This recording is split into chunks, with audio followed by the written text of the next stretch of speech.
Saya akan sharing sebuah pengajaran firman, ya Elisa terpanggil. Ini saya pakai judul yang ada di perikopnya pembacaan. Ya mungkin Anda lebih suka panggilan Elisa, boleh lah gitu ya. Ini pun saya barusan dapatkan juga kemarin, saudara, firman Allah ini fresh di oven begitu saudara ya. Saya percaya boleh memberkati setiap saudara. Mari kita langsung saja buka ayatnya dalam 1 Raja-Raja pasal 19 ayat 19 sampai dengan ayat 21. Saya baca ayat 19, saudara 20, 21-nya sama-sama ya.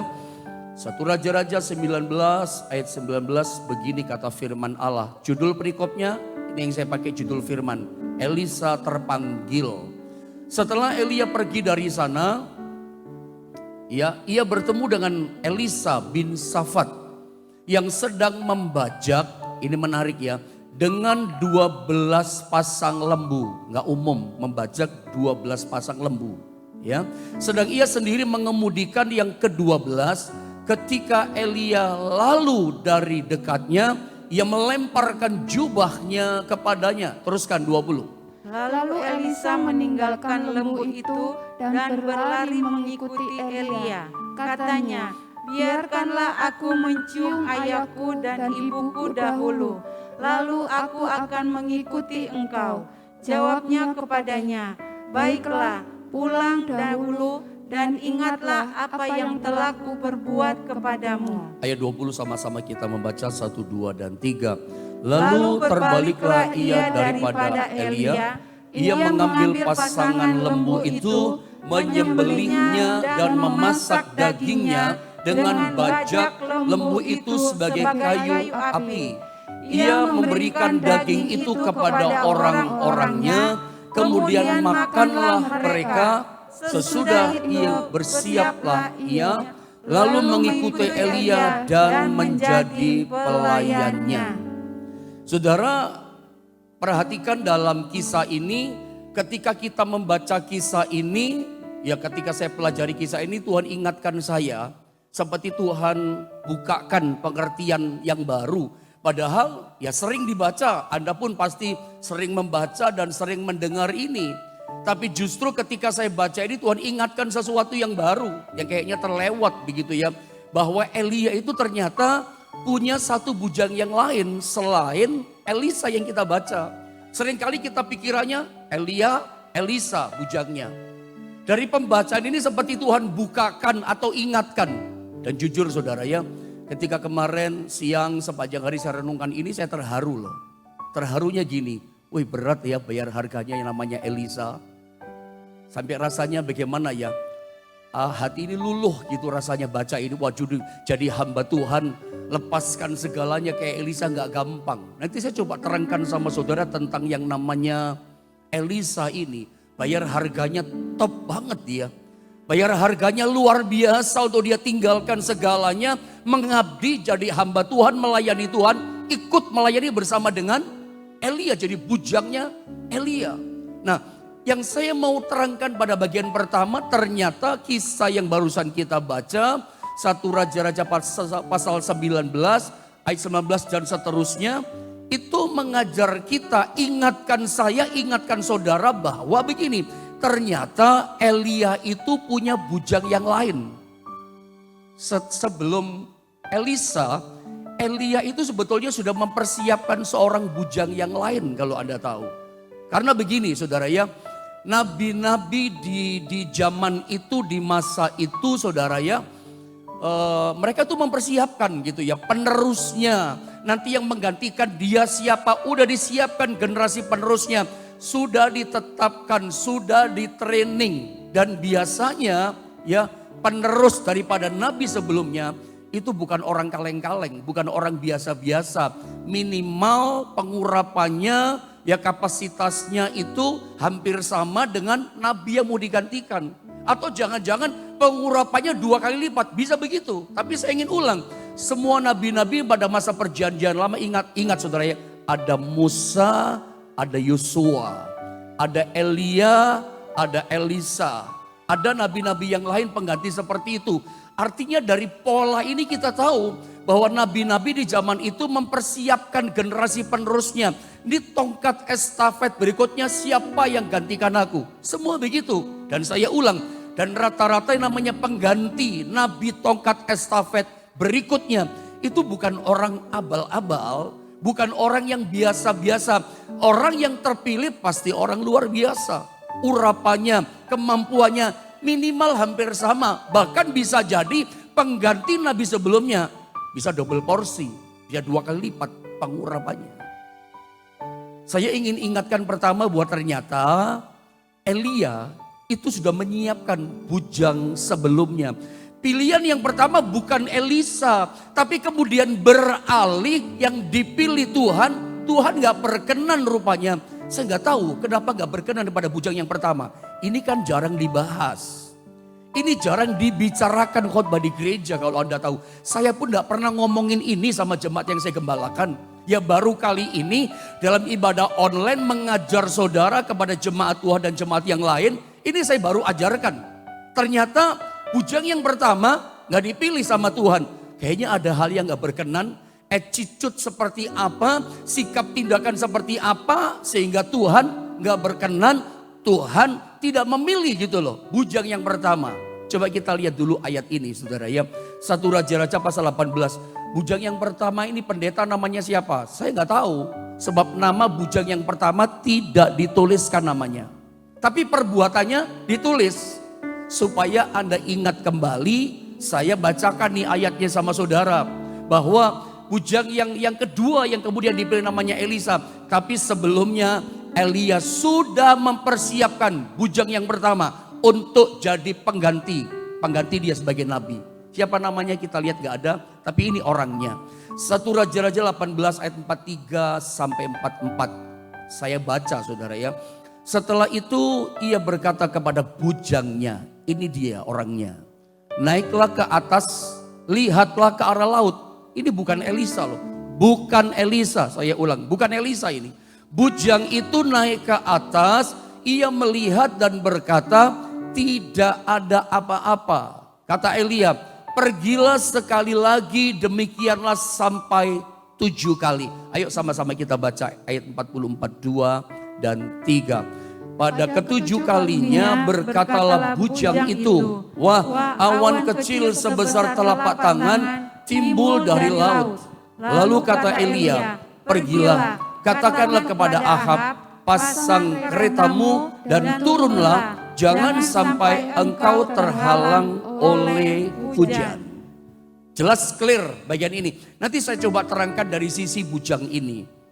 Tapi yang saya mau angkat sama saudara, sodorkan pagi ini, bujang yang pertama gak dipilih. Ada sesuatu yang sikap, tindakan, hati atau apa yang saya juga nggak tahu gitu ya. Kenapa nggak terpilih bujang pertama? Kenapa gagal? Padahal sang nabi udah persiapkan, tapi Tuhan berkata bukan dia. Ingat kisah tentang Saul dan Daud. Tadinya Tuhan berfirman, kemarin kita belajar bahwa yang akan berdiri, yang kokoh jadi raja selama-lamanya di Israel, Tuhan katakan adalah selama-lamanya dari garis keturunannya Saul. Tapi tiba-tiba berubah, mendadak tiba-tiba suddenly gitu ya. Tuhan berfirman sama Samuel, Samuel, aku sekarang menolak Saul. Saul sudah kutolak. Aku sekarang telah bertemu dengan seorang yang berkenan di hatiku. Siapa namanya? Daud. Kenapa? Sebab ada attitude, ada tindakan sikap hati Saul yang Tuhan tidak suka. Itu ditulis jelas oleh Alkitab. Bahwa ini melampaui otoritas, selonong boy yang namanya Saul. Dia mempersembahkan korban bakaran, bukan tugasnya dia. Dia bukan imam, mau jadi imam. Dia cuma raja yang memimpin rakyat. Tugasnya dia adalah memimpin rakyat, memimpin negara, memimpin politik dan sebagainya. Bukan urusan rohani, mempersembahkan korban. Itu tugasnya imam. Yang Tuhan tidak suruh, dia lakukan. Yang Tuhan suruh, dia gak kerjakan. Itu kan dosanya manusia, dosanya Saul. Begitu saudara. Attitude-nya, sikapnya gak betul. tidak punya penundukan diri dan ketaatan. Kebablasan betul ini saudara ya. Attitude ini Tuhan gak suka. Langsung berubah firman-Nya. Samuel, aku sudah menolak. Saul, aku pilih. Orang berkenan di hatiku. Siapa namanya? Daud. Berubah. Yang pertama rencananya plan A berubah jadi plan B. Coba, bisa begitu Tuhan. Bisa batal loh rencananya. Destiny yang sudah tersedia bisa gak dialami sama Saul. Jangan sampai destiny kita, kalau istilah orang dunia, garis nasibnya yang udah ditakdirkan sama Tuhan. Selama-lamanya keturunan Saul jadi raja. Itu berubah loh saudara. Destiny Tuhan itu masa depan yang baik buat kita. Tapi ada attitude, sikap hati, tindakan yang gak betul. Itu bisa merubah segalanya. Baik jadi buruk, plannya jadi berubah saudara. Dan saya pikir seperti itulah yang terjadi, saya kasih perbandingan yang terjadi pada bujang yang pertama. Memang gak ditulis, tidak ditulis. Ya, apa sih kesalahannya bujang yang pertama? Kok Tuhan berpaling? Ini kan kisah yang terakhir yang ditulis tentang bujang yang sudah dipersiapkan sama Nabi Elia. Kira-kira apa ya kesalahannya? Ya saya gak berani berandai-andai. Tapi apa yang tidak dilihat mata manusia itu kan dilihat sama Tuhan. Tuhan lihat hati kan? Perbuatan-perbuatan kita, omongan kita, orang gak dengar, orang gak tahu. Waktu kita sendiri apa yang kita buat, sadar gak dalam diri kita ada Tuhan. Kadang-kadang orang kelihatan suci, orang kelihatan kudus, orang Jawa bilang enggeh pak, enggeh kelihatannya gitu. Iya pak, siap pak. Di depan orang bisa kelihatan taat, di depan banyak orang kelihatan suci, di depan kelihatan banyak orang kelihatannya, wih hebat banget rohaninya, top banget imannya. Di depan mata banyak orang, waktu sendiri bagaimana? Waktu kita sendiri bisa jaga kepercayaan Tuhan gak? Kita bisa dipercaya gak sama Tuhan? Bisa hidupnya benar gak? Apa yang Anda lakukan pada waktu Anda sendirian? Kita seringkali bisa taat, suci, kudus waktu kelihatan orang. Wah semangat, luar biasa kenceng amennya. Waktu sendiri apa yang kau kerjakan? Gak ada orang tahu, gak ada orang lihat, gak ada orang dengar. Gak ada orang bisa menilai, tapi Tuhan ada. Apakah itu yang terjadi? Saya kasih gambaran kira-kira tentang bujang yang pertama. Sehingga pilihannya gak jatuh sama dia, batal semuanya. Tapi yang jelas bujang yang pertama bukan orang kaleng-kaleng, tapi gagal. Bukan orang abal-abal, bukan orang biasa nih. Bujang pertama dipersiapkan sama Elia pasti orang luar biasa, tapi gagal. Apa ya salahnya? Kok cuma diceritakan di 2 ayat ini. Dia disuruh sama Elia 7 kali naik ke gunung. Ini bukan naik apa ya, gedung lantai 2, naik tangga tek nyampe. Bukan saudara ya. Ini naik gunung pak. Elia di lereng gunung, bujangnya naik 7 kali. Ngos-ngosan kalau Anda tahu. Elia berkata doa setengah jam mungkin. Mungkin saudara doa. Lalu katakan, hei bujang naik kamu ke atas gunung. Lihatlah ke arah laut. Apa ada tanda-tanda hujan? Apa kamu lihat awan? Coba lihat. Naik dia teng sampai atas. Nggak ada apa-apa. Terang benderang. Memang lagi musim panas. Nggak ada hujan 3,5 tahun. Musim kering. Musim panas yang panjang. Turun dia. Kasih kabar. Dia pikir selesai acaranya. Om Elia. Nggak ada tanda-tanda hujan. Terang benderang. Langit cerah. Nggak ada awan. Elia doa lagi setengah jam mungkin. Lalu berkata, sini bujang. Lu naik lagi ke atas gunung. Lihatlah ke arah laut. Itu sampai 7 kali. Apa enggak ngos-ngosan? Coba imajinasikan. Coba kembali renungkan cerita ini. 7 kali naik, bukan naik lantai 2, gedung lantai 2. Teng nyampe. Ini naik gunung. Lihat ke arah laut. Naik turun ngos-ngosan. Saya nggak tahu ya. Saya cuman ya mohon maaf Tuhan kalau salah ya. Seandainya dia turun naik. Ini di mana sih letaknya? Kok bisa berpaling? Kita enggak lihat kesalahannya loh. Kita enggak tahu tapi Tuhan tahu. Bisa jadi begini, saudara. Bisa jadi begini. Bisa jadi begini kira-kira. Begitu naik yang ke-7 dia udah capek. Enak aja pendeta lu suruh aja. Hamba Tuhan Elia cuman suruh, doa suruh. Aku suruh naik. Enggak ngerti capek ya. Oh maklum loh capek loh. Bisa jadi yang ke-7 enggak sampai naik di puncak. Maksudnya Elia kan naik, lu naik ke puncak. Bisa jadi cuma naik 1/4 sampai dia istirahat duduk. Dia sebetulnya bukan membantah sih. Karena dia bujang yang taat sebetulnya dari sini. Tapi dia udah capek mungkin. Dia akhirnya gak punya semangat. Menyerah, tahu menyerah. Dia tidak never give up mungkin. Karena itu yang dimiliki sama Elisa kalau kita tahu. Mungkin udah menyerah dia, udah capek, udah lelah. Semangat juangnya habis. Suruh 7 kali naik, gak kuat aku. Sudah deh, 1/4 di sini aja deh. Gak lihat apa-apa kayak tadi, turun aja. Bilang aja deh, lihat awan sebesar telapak tangan. Misalnya saudara, dia turun. Om Elia, ada sih. Kamu lihat apa? Wah semangat Elia. Ada awan kecil jauh di atas sana sebesar telapak tangan. Bangkit imannya. Akan turun hujan. Ini perkataan yang berkuasa, turun hujan sungguhan. Tapi kira-kira kalau direkayasa sebuah cerita, jangan-jangan itu yang terjadi. Karena kita nggak pernah tahu. Saya ulang, saya nggak tahu. Saya cuma merekayasa cerita.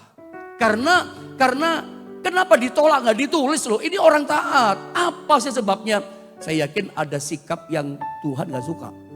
Ada attitude yang dia buat sikap hatinya Tuhan nggak berkenan. Pasti itu membuat dia ditolak. Pilihannya bukan jatuh pada dia. Harusnya setelah Elia ya bujang ini, bukan Elisa. Harusnya setelah Elisa Gehazi, ternyata bukan Gehazi. Kenapa? Attitude-nya gak betul. Serakah pengen uangnya Naaman. Yang Elisa katakan gak usah, aku gak mau. Anda nangkap saudara ya. Apa yang membuat bujang-bujang dipersiapkan oleh sang nabi ini batal dan gagal. Itu pada etika rohaninya. Itu pada sikap hatinya. Pada attitude-nya yang ternyata aku gak berkenan. Aku gak suka begini. Langsung putus hilang.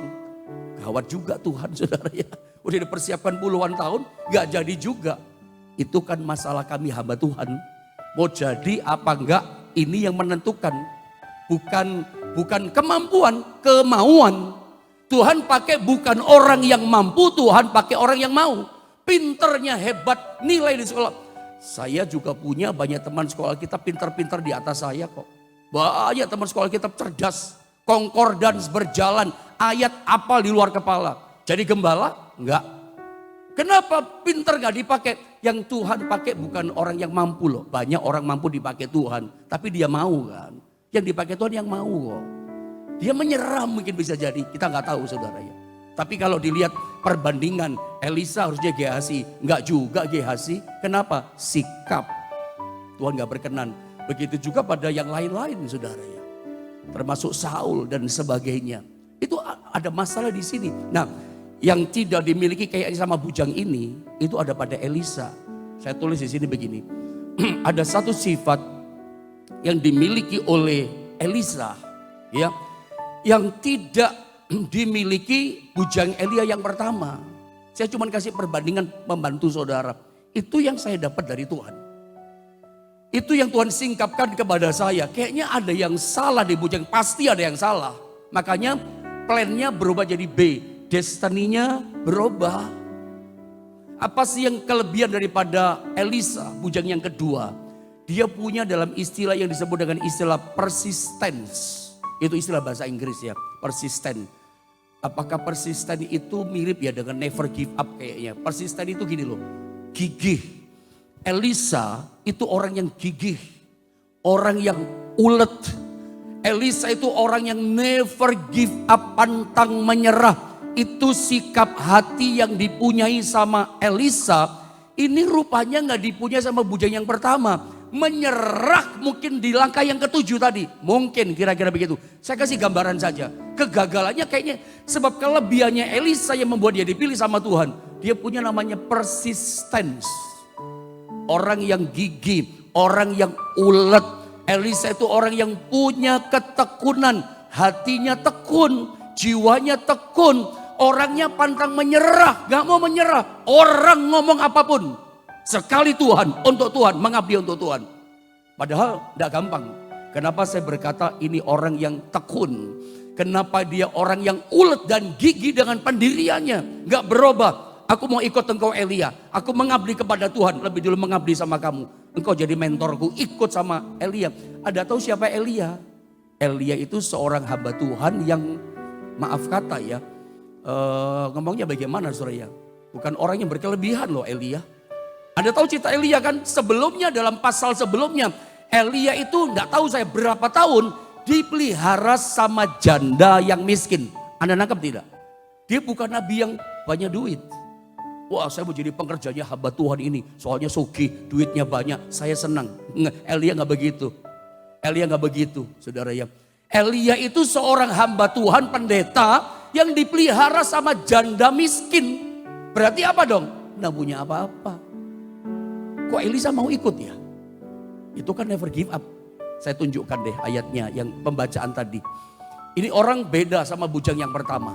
Saya baca saudara ya. Ayat 1 Raja-Raja pasal 19 ayat 19. Setelah Elia pergi dari sana, dari janda Sarfat itu dipelihara musim kekeringan, ia bertemu dengan Elisa bin Safat yang sedang membajak dengan 12 pasang lembu. Ini aneh, nggak umum. Membajak dengan 12 pasang lembu. 2 pasang, 12 pasang, berarti 2 ya kali 12, 24 ekor lembu membajak. Nggak umum, aneh ya, membajak dengan 24 ekor lembu. Biasanya kita ketemu orang membajak, saya kan dibesarkan di daerah ya, di Gudo, di kecamatan. Waktu saya kecil, saya banyak melihat petani membajak.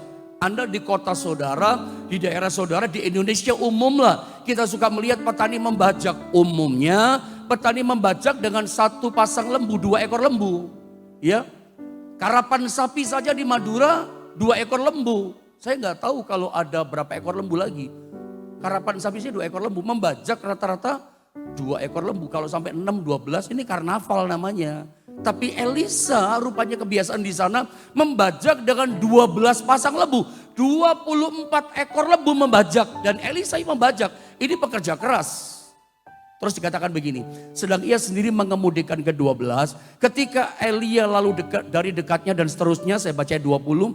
Lalu Elisa meninggalkan lembu itu, 24 ekor lembu, dan berlari mengikuti Elia. Katanya, biarkanlah aku mencium ayahku dan ibuku dahulu. Ini orang yang cinta papa mama.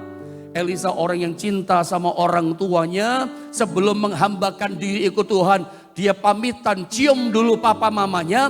Lalu aku akan mengikuti engkau. Jawabnya kepadanya, baiklah kata Elia.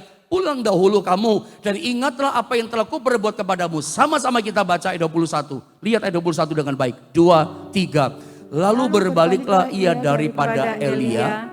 Ia mengambil pasangan lembu itu, menyembelihnya dan memasak dagingnya dengan bajak lembu itu sebagai kayu dibakar. Terus ia memberikan daging itu kepada siapa? Orang-orangnya, pegawainya, karyawannya. Kemudian makanlah mereka. Sesudah itu bersiaplah ia lalu mengikuti Elia dan menjadi pelayannya. Ini yang saya katakan dari awal, bikin saya terharu loh sebagai hamba Tuhan. Saya memahami, aduh aku tidak ada apa-apanya dengan Elisa. Jauh bumi langit. Bayar harganya Elisa berat banget. Meluluhkan hati ini, bikin nangis aku sebagai hamba Tuhan. Berat Elisa. Ini yang rupanya Tuhan suka sama Elisa. Makanya plannya Tuhan berubah. Dari bujang pertama, aku tidak mau pilih. Aku tidak berkenan. Aku pilih yang kedua, itulah Elisa. Berat bayar harganya. Elisa itu dari cerita ini bukan orang biasa. Dia bukan orang gak punya kayak Elia. Dia orang punya. Dia orang kaya. Membajak saja 24 ekor lembu. Saya tidak tahu kursnya berapa, harga seekor lembu di sana berapa waktu itu. Tapi saya pernah tanya pada waktu Idul Adha, hari raya korban tahun 2021 ini. 1 ekor lembu itu minimal 12 juta sampai 15 juta. Kalikan 24, kalikan sendiri saudara ya. Itu 24 ekor lembu, berarti dia kaya ya. Itu dipotong semuanya, disembelih semuanya, lalu dibakar dengan bajaknya. Bajaknya yang dari kayu pun dibakar loh. Sebetulnya ini kan modalnya ya. Kalau dia kerja modalnya ini kan saudara ya. Dan bajaknya pun dibakar sama dia. Ya. Ini istilahnya apa ya? No turning gitu ya. No turning back gitu. Dia gak mau kembali lagi ke belakang. Sudah tak bakar semuanya supaya aku gak balik lagi. Gak kembali lagi ke kehidupan lama. Dibakar sama modalnya semua loh. Ini kalau lembu, kalau sapi zaman dulu barangkali traktor. Lembu sapi barangkali mobil pengangkutan armada atau bagaimana lah. Ini bukan orang miskin Elisa, ini pengusaha, ini orang kaya. 24 lembu dia potong semua loh. Lalu setelah dipotong dimasak. Anda bayangkan lah 24 ekor lembu dimasak. Kalau dimasak lembu sapi dimasak apa ya? Dimasak rawon misalnya. Jadi berapa, apa itu namanya itu? Panci. Anda pikir enggak? Ibu-ibu yang masak saya mau tanya. Pasti Anda bingung kan dengan pertanyaan saya? Ya enggak tahu lah pendeta. 24 ekor lembu dipotong yang tambun semua, dimasak jadi rawon, dimasak jadi apa itu namanya masakan Padang? Rendang, saudara ya. Jadi berapa panci coba? Itu bisa kasih makan berapa orang saudara? Saya nggak tahu. Susu saya ngomongnya nggak ngerti masak saya. Tapi Anda pun yang masak saya pikir bingung ya. 24 ekor lembu jadi rendang kasih makan berapa orang? Karena Anda nggak pernah masak kan? Lembu sapi 24 ekor. Setahu saya di Toraja atau di kampung-kampung kita kalau ada acara di desa kita bikin acara potong 1 ekor lembu sudah meriah. Setuju dengan saya? Potong 1 ekor lembu di kampung kita 17-an Agustus itu sudah rame sekali. Woi, desa kita potong 1 ekor lembu. Ini 24 ekor lembu. Kasih makan orang-orangnya, pegawainya. 24 dipotong berarti kaya ya. Kaya banget nih Elisa, nggak main-main kekayaannya. Dia bagi-bagi kepada pegawainya, orang-orangnya. Orang-orang ini pegawai.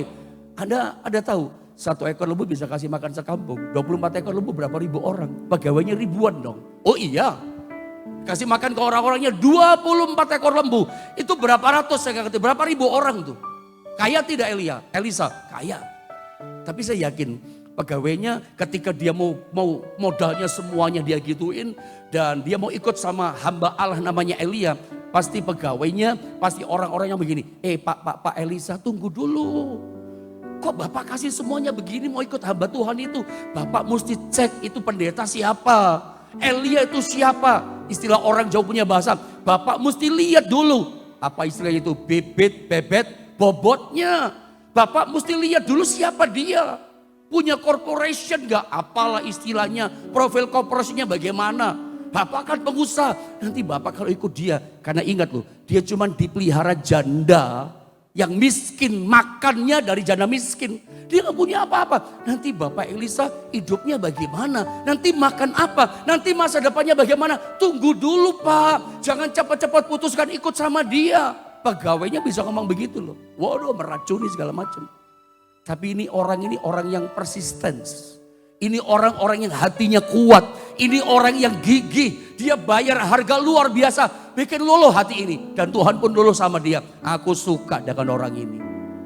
Ikut Tuhan dia gak mikir panjang. Ya dia lakukan itu untuk menjadi hamba Allah. Dan karena ketaatannya ini. Karena sikap hati yang luar biasa ini. Pilihan Allah bukan jatuh pada bujang pertama. Pada bujang kedua yang namanya Elisa. Sampai bajaknya pun dia bakar. Gak ada kata gini, pokoknya aku udah mau balik lagi. Aku sekali mau jadi hamba Tuhan, tetap jadi hamba Tuhan. Ya, Elia itu hamba Tuhan yang gak kerja. Beda dengan Elisa latar belakang. Ya, ada memang hamba Tuhan yang kaya, itu bisa punya kafe, bisa punya toko, bisa punya pom bensin, bisa berpikir usaha. Elia tidak. Dia gak punya apa-apa. Tapi Elisa mau ikut coba. Elisa mau mengabdikan dirinya dididik sama Elia. Saya kasih contoh saudara ya. Ada seorang yang bernama Napoleon Bonaparte. Ini Napoleon Bonaparte yang sejarah mencatat namanya dia. Bukan Bapak Napoleon Bonaparte yang menganiaya Bapak MKC di penjara. Gara-gara Injil Kristus saudara ya. Kita doakan Bapak MKC supaya tetap selamat. Tetap jadi berkat bagi banyak orang untuk kemuliaan Tuhan. Kasihan ya Pak MKC dikasih kotoran manusia sama Bapak Napoleon Bonaparte. Ini Napoleon Bonaparte yang berbeda saudara ya. Ini tokoh panglima jenderal yang hebat. Orangnya kecil gak besar. Tapi dalam setiap kali memimpin peperangan. Mesti menang.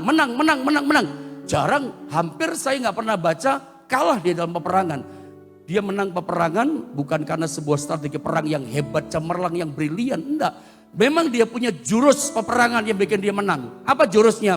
Setiap kali kapal nyandar, dia perintahkan prajuritnya, bakar itu kapal. Bakar kapal. Maksudnya apa? Kita gak ada kesempatan balik ke kapal.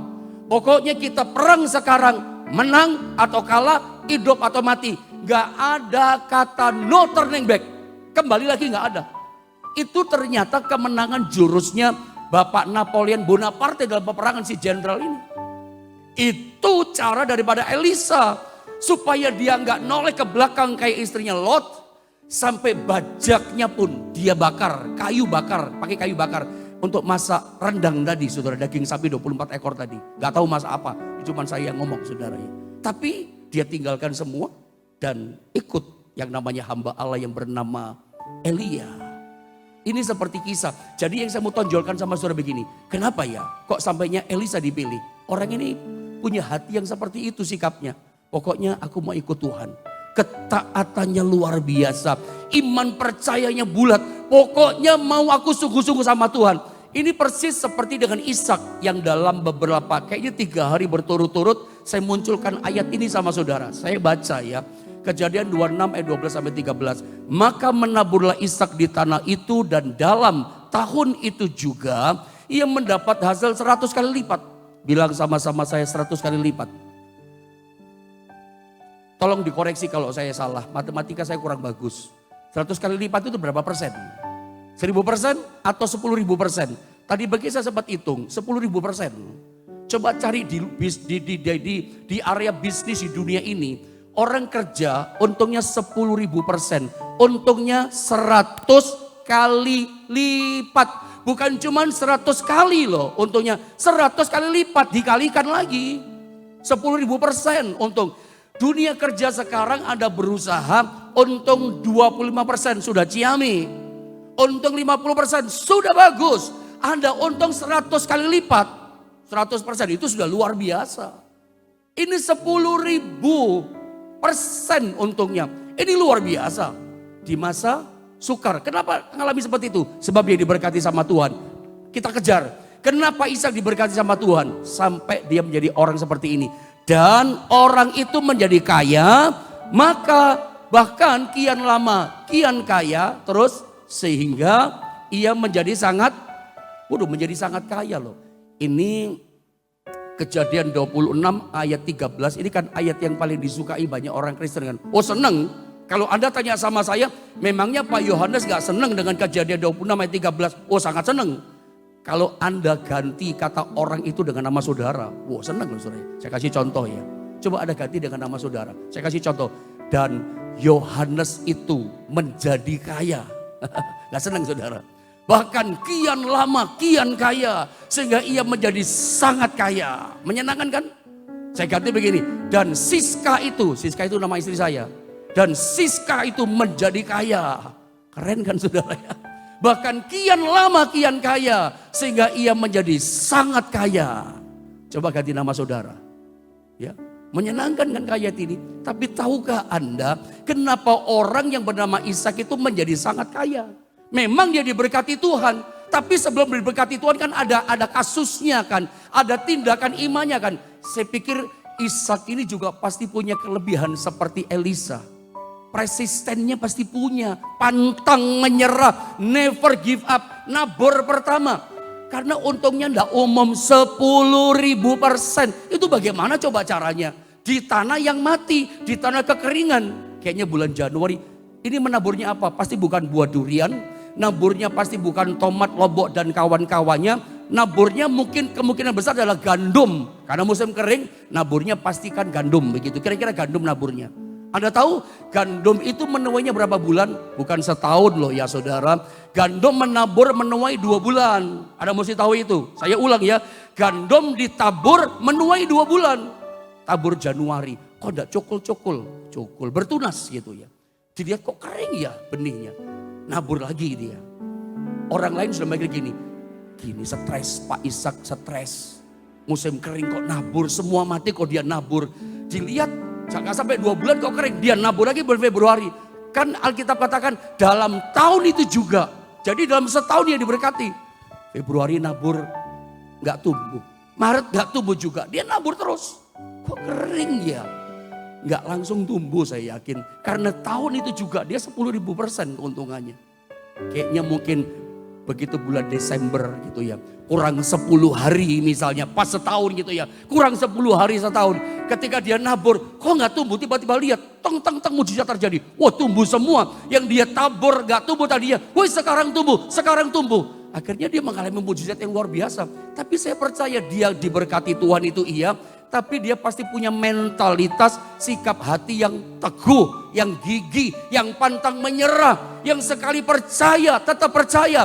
Alkitab katakan Roma 1, orang benar akan hidup oleh iman. Ishak mengalami itu, Elisa adalah orang seperti itu. Nah, ini dimunculkan ya, sebab di dalamnya nyata kebenaran Allah yang bertolak dari iman dan memimpin kepada iman, seperti ada tertulis, orang benar akan hidup oleh iman. Imannya itu yang membuat Elisa dipilih. Iman itu yang membuat Ishak berkemenangan, menuai berkat 10.000%, 100 kali lipat. Diberkati sangat kaya.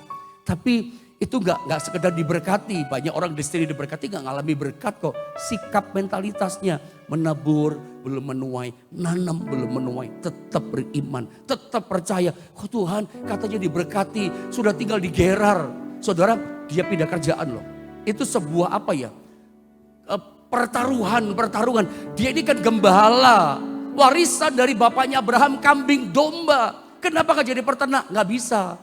Dia oper ganti kerjaan menjadi petani. Padahal Ishak bukan petani. Ini change. Ini sebuah apa? Pertaruhan gitu ya. Tapi dia berani bertindak. Butuh iman loh. Musim kekeringan, modal sudah mulai habis. Warisan bapaknya itu kekeringan yang panjang. Gak tahu berapa tahun. Itu modal tabungan udah mulai tipis, kepepet loh dia. Ya sudah deh, menabur saja deh. Menabur diberkati Tuhan dia. Semangatnya, saya percaya masa krisis ini, kuatkan imanmu, kuatkan percayamu, never give up. Tetap percaya pada Tuhan bahwa apapun kita kerjakan akan disertai Tuhan. Termasuk kita hamba-hamba Tuhan, termasuk kita semua umat Tuhan. Tuhan lihat hati kita, hati yang percaya, mengasihi Tuhan, membuat urapan, kuasa, penyertaan, berkat Tuhan turun atas setiap kita. Kita berdoa saudara ya.